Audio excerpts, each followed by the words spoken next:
Picture this. I'm standing on the edge of a weathered wooden balcony, the kind that groans underfoot like it's whispering secrets of 100 past summers. The air is thick with the tang of salt, and below me, the ocean churns restlessly, mirroring something I can't quite name inside myself. My name's Alexis, and at 33, I've got a life that looks pretty on paper. Married for 6 years to Nathan, who's 35, and the kind of man who finds peace in the quietest corners of the world. He's all about routine. His mornings start with the same black coffee, his evenings with a book in hand. Me? I'm the storm to his calm, always chasing the next rush, whether it's picking up a new obsession like pottery or dragging us on last-minute road trips. Lately, though, there's been this subtle drift between us. Not a rift, just a space where life's busyness has settled, like dust on a shelf you keep meaning to clean. That's why we're here, at Seaside Haven, a quaint little hotel perched on the edge of a sandy coastal stretch. We booked this weekend getaway, hoping to stitch up that quiet distance, to find each other again in the sound of waves and the simplicity of being away.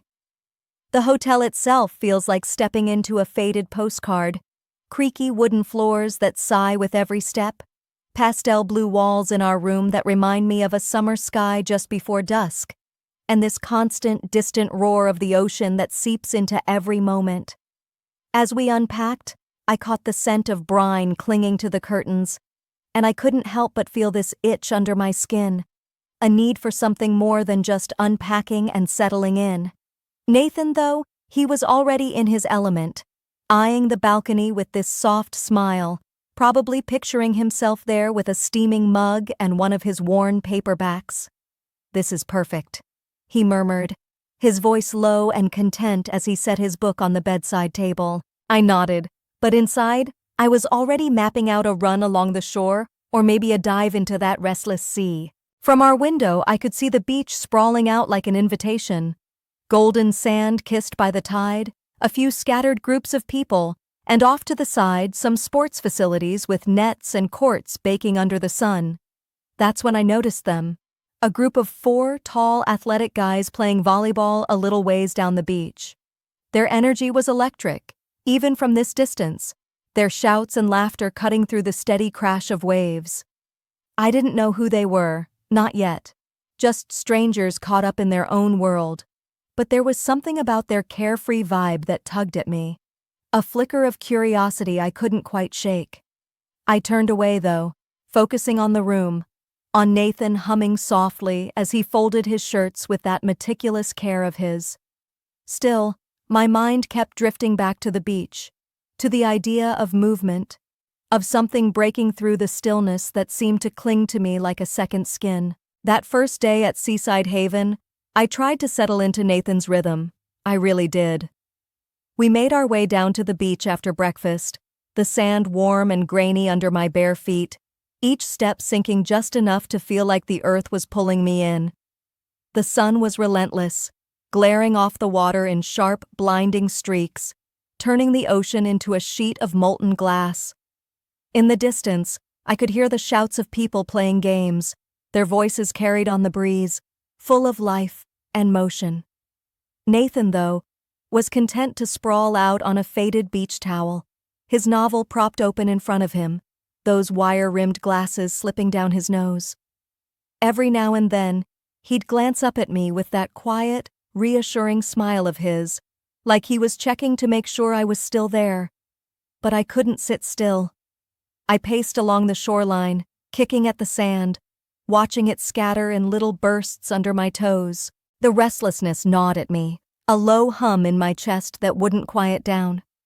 I wanted to do something, anything, to shake off the weight of the day dragging on. By the second day, I couldn't take another hour of just existing in that peaceful bubble Nathan loved so much. He decided to stay back at the hotel for a nap, murmuring something about needing to recharge as he stretched out on the bed, the curtains drawn to block out the midday light. I didn't argue. Instead, I slipped into my sandals, threw on a light cover-up over my swimsuit, and headed out alone. The walk along the shore felt like a small rebellion, the salty breeze tangling my hair into wild knots, tugging at the edges of my cover-up as if daring me to shed it. The ocean was a constant companion on my left, waves rolling in with a steady, hypnotic rhythm, while the beach stretched endlessly ahead, dotted with shells and the occasional piece of driftwood smoothed by time. That's when I saw them again. Those same 4 guys from the day before, their volleyball game in full swing. Their energy hit me like a wave of its own, raw and unfiltered. One of them leaped high for the ball, his body arching in the air before slamming it down with a force that sent sand flying. Another tossed a handful of grit at his teammate, laughing with this infectious, carefree abandon that made my chest ache for something I couldn't name. I learned their names later, but I'll tell you now so you can picture them as I did. There was Jake, the clear leader of the pack, with a wide, magnetic grin that seemed to pull everyone in. Marcus, quieter but with this intense edge, his piercing eyes catching every move like he was always calculating the next play. Tyler, the one who couldn't stop cracking quips, his voice cutting through the air with sharp, playful jabs that had the others rolling. And Ethan, the last of the group, with a gentle demeanor that stood out against the rough-and-tumble energy of the others, always quick to offer a hand or a concerned look if someone took a hard fall. Over the next few days, I found myself drawn to their orbit, joining in on their volleyball games with a mix of nerves and excitement. It started with a casual wave from Jake on that second day, his grin wide as he called out, asking if I wanted to play a round. I hesitated for half a second before nodding, kicking off my sandals and stepping onto the warm sand, feeling it shift under my weight as I jogged over. From there, it was like I'd stumbled into a new rhythm, one that pulsed with life and sweat and the kind of laughter that makes your sides ache. Every day after that, I was down on the beach with them, spiking and diving, my muscles burning in the best way. Jake took to teasing me about my serves, clapping me on the shoulder with a playful smirk as he pointed out how much stronger they'd gotten since that first clumsy attempt. "You're gonna put us all to shame soon, Alexis," he'd say, his voice warm with mock admiration. Marcus, always more reserved, would just give me these small, approving nods after a good play, his dark eyes meeting mine for a fleeting moment that somehow felt heavier than words. Tyler, on the other hand, kept the mood light, always tossing out ridiculous one-liners as he flopped dramatically into the sand after missing a shot, making me double over with laughter even when I was out of breath. And Ethan, sweet Ethan, was the one who'd jog over if I hit the ground too hard, his brow furrowed as he asked, "You good? Need a breather?" His concern felt genuine, grounding me in a way I hadn't expected. I'd be lying if I said I didn't feel something stirring in me during those long, sun-soaked hours. A spark, a dangerous little flicker of attraction that I tried to bury under the thrill of the game. It wasn't just one of them. It was the whole dynamic. The way their energy wrapped around me made me feel alive in a way I hadn't in ages. But I pushed it down, told myself it was just the rush of playing, the adrenaline of being part of something so raw and unscripted. I focused on the beach itself, on the way the sun dipped low each evening, painting the sky in fiery oranges and pinks, casting our shadows long and jagged across the sand. The air was thick with the scent of sunscreen and sweat, a heady mix that clung to my skin, while their deep voices echoed around me, cheering or razzing each other, urging me to dig deeper, hit harder. It was intoxicating, that sense of belonging, even if it was just for a few hours each day. But that flicker I tried to ignore? It kept growing, a quiet heat in my chest I couldn't quite extinguish, no matter how much I told myself it was nothing. I'd catch myself watching the way Jake's muscles flexed as he spiked the ball, or how Marcus's intense gaze seemed to linger just a second too long, and I'd shake my head, force my focus back to the net. I had Nathan, after all. Nathan, who was waiting back at the hotel, probably lost in one of his books, oblivious to the storm brewing in me. Or so I thought. One evening, after another exhausting but exhilarating game, I trudged back to our room at Seaside Haven, sand still clinging to my legs, my hair a wild mess from the salty breeze. Nathan was out on the balcony, a glass of red wine in his hand, the bottle resting on the small wicker table between two chairs. The ocean murmured in the distance, a steady lullaby under the fading light, and the air felt cooler now, a relief after the day's heat. I poured myself a glass, the deep ruby liquid catching the last glints of sunset, and joined him, sinking into the chair with a sigh.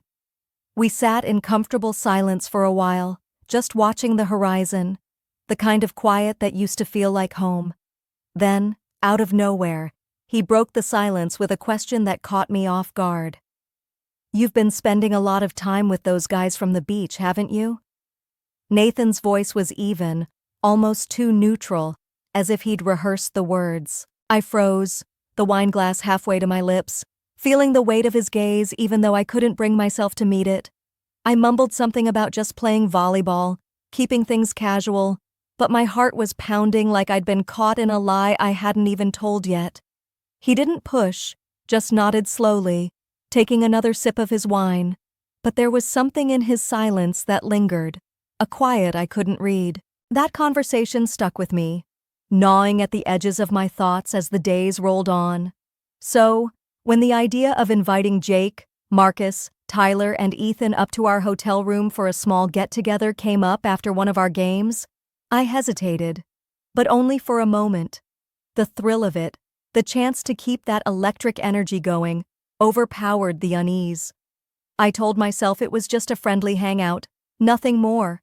Nathan, surprisingly, didn't object when I mentioned it. "Sure, why not?" he said with a small shrug, his tone unreadable as ever, and I couldn't tell if he meant it or if there was something deeper behind his calm. Either way, I took it as a green light, and before I knew it, the plan was set for that evening. Now, here I am, standing in the middle of our tiny hotel room at Seaside Haven, my hands trembling just a little as I arrange a few bottles of cheap red wine on the small, wobbly table by the window.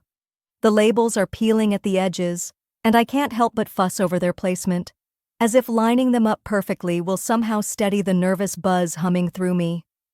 I've got a Bluetooth speaker next to the bottles, already connected to my phone, a playlist of upbeat pop tracks ready to go at the tap of a button. The room feels too small for what's about to happen, the pastel blue walls closing in just a bit, the faint scent of ocean salt mixing with the musty air of a space that's seen too many summers.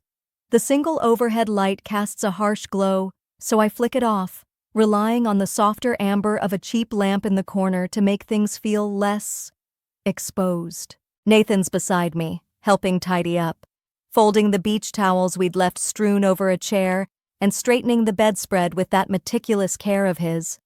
He seems oddly calm, almost detached, his movements slow and deliberate as if he's just going through the motions.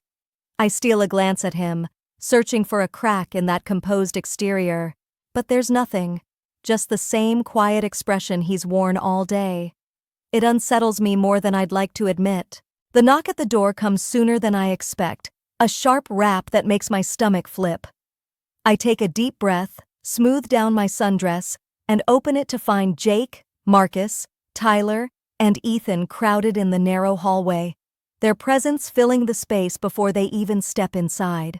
Their voices hit me first, loud and overlapping, carrying the wild, untamed energy of the beach right into this cramped little room. Jake's leading the charge, his tight t-shirt clinging to his frame, showing off the golden tan he's earned from days under the sun. That magnetic grin of his already in full force as he claps me on the shoulder with a casual, "Hey, Alexis, ready to party?" Marcus is right behind him, his intense gaze sweeping the room before landing on me, a flicker of something unreadable in those dark eyes as he gives a small nod. Tyler's cracking jokes before he's even through the door, holding up one of the wine bottles I'd set out and laughing. "Man, did you rob a discount bin for this stuff?" His playful jab cuts through my nerves, making me chuckle despite myself. And then there's Ethan, towering over the rest, his broad shoulders almost brushing the doorframe, a shy grin softening his features as he mutters a quiet, "Hey, Alexis, good to see you," Ethan finishes, his voice a soft contrast to the boisterous energy of the others as they spill into the room. I step back, my heart racing a little faster now, feeling the air shift with their presence. The small space seems to shrink even more as they spread out, Jake already fiddling with the Bluetooth speaker to crank up the music, while Tyler pops open a bottle of wine with a dramatic flourish, pouring generous splashes into mismatched hotel glasses. Marcus lingers near the window, his sharp eyes taking in every detail, and Nathan, still by the bed, offers a polite nod to them all, though I can sense a tension in his posture that wasn't there before. I try to shake off the unease, grabbing a glass of wine for myself, the sharp, tangy taste grounding me as the music starts to pulse through the room, a steady beat that seems to match the thrum in my chest. The evening unfolds with a kind of reckless momentum. We're laughing, talking over each other, the wine flowing as freely as the conversation. The amber light from the lamp casts warm shadows across their faces, highlighting the easy camaraderie I've come to crave from our days on the beach. Jake suggests we dance, his grin daring as he turns up the volume, the bass vibrating through the creaky floorboards. I hesitate for just a split second, my gaze flickering to Nathan, who's sitting on the edge of the bed with his own glass, watching us with that unreadable expression. But then Jake's hand is outstretched, pulling me into the center of the room, and I let go of that last thread of caution. His hands find my waist, firm and warm through the thin fabric of my sundress, guiding me into the rhythm of the song. My breath catches, but I don't pull away. Instead, I lean into it, letting the music and the moment sweep me up. Marcus and Tyler aren't far behind, joining us in the cramped space that's become our makeshift dance floor. Marcus's touch is lighter, his fingers brushing my arm as he moves beside me, but there's an intensity in it that sends a shiver down my spine. Tyler's bolder, his hand resting on the small of my back as he spins me with a playful smirk, his laughter close to my ear. The heat of their bodies surrounds me, a stark contrast to the cool ocean breeze sneaking through the slightly open window. The air is heavy with the scent of their cologne, sharp and musky, mingling with the faint bitterness of spilled wine on the table. The music, though muffled by the small speaker, pulses like a heartbeat, drowning out everything but this moment. My senses are overwhelmed, every touch amplified, every glance charged with something I can't, or won't, name. It's a rush, a dizzying wave of exhilaration that crashes over me as I surrender to it, letting myself be carried by their energy, their closeness. I'm aware of Ethan stepping back, his tall frame retreating toward the door. I catch a glimpse of his face, the discomfort etched into his furrowed brow, the way he shifts uneasily before muttering something about needing air and slipping out of the room. I should feel something about that. Concern, maybe. But I don't. Not right now. Not when Jake's grip tightens just a fraction, pulling me closer, or when Marcus's hand lingers on my shoulder, his touch no longer accidental. Tyler's voice is low, teasing, as he murmurs something encouraging, his words lost in the music, but the intent clear in the heat of his gaze. Time seems to blur, the edges of the room softening as we move together, boundaries dissolving in a way I never thought I'd allow. It's more than dancing now, a tangle of limbs and unspoken invitations, a shared rhythm that feels both forbidden and inevitable. The intensity builds, a silent agreement passing between us as we cross into territory I can't come back from, a cascade of sensations that I'm too caught up in to resist. And through it all, I feel Nathan's presence like a weight on my chest. My eyes dart to the glass door leading to the terrace, and there he is, sitting in one of the wicker chairs outside, his silhouette framed against the darkening sky. The ocean's murmur seeps through the cracked open door, a distant reminder of the world beyond this charged, suffocating room. My heart still hammering, caught in the whirlwind of what just unfolded, moments so intense, so tangled with unspoken desires that they've left me raw and unsteady. The music has faded to a low hum now, the playlist looping back to something slower, softer, as if it knows the storm has passed. Jake, Marcus, and Tyler are gathering their things, their voices quieter, but still carrying that easy camaraderie as they head for the door. Jake throws me a lingering look, his grin softer now, almost knowing, as he claps Marcus on the back. "Catch you later, Alexis," he says, his tone laced with something I can't quite decipher. Tyler chuckles, tossing out a casual, "Don't forget us when you're back to your real life," before they step into the hallway, their laughter echoing and fading as the door clicks shut behind them. I'm left standing in the middle of the disheveled room, my breath uneven, my skin still tingling from the heat of their closeness. The space feels emptier now, but heavier too, like the air itself is holding on to the weight of what happened. I glance around, taking in the remnants of the night, empty wine bottles scattered across the small table, their labels curling at the edges, a few tipped over with dark stains spreading on the wood. The sheets on the bed are rumpled, pushed aside in the chaos of movement, and there's a lingering scent in the air, a mix of sweat and sharp cologne that clings to everything, refusing to dissipate.